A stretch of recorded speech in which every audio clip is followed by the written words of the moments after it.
L'Italia riparte, il Friuli riparte, il Veneto riaccende finalmente i motori, ma il Gazzettino si trova ancora nel lockdown più totale.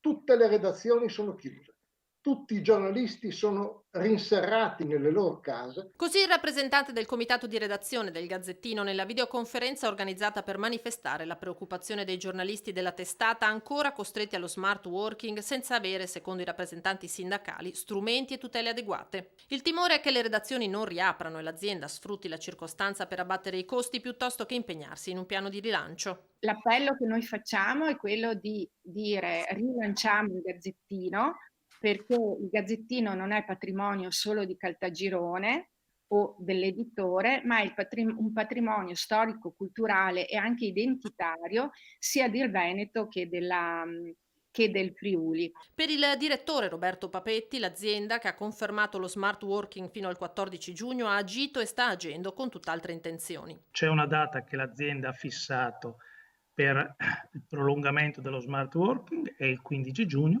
e tale rimane. Il Gazzettino è stato l'unico giornale che ha dotato ormai la quasi totalità dei propri giornalisti di un personal computer con un router a carico dell'azienda, proprio per consentire e garantire il massimo della sicurezza ai propri giornalisti in un periodo come questo. Io credo che essersi mosso per tutelare la salute e la sicurezza dei propri lavoratori sia un atto di merito.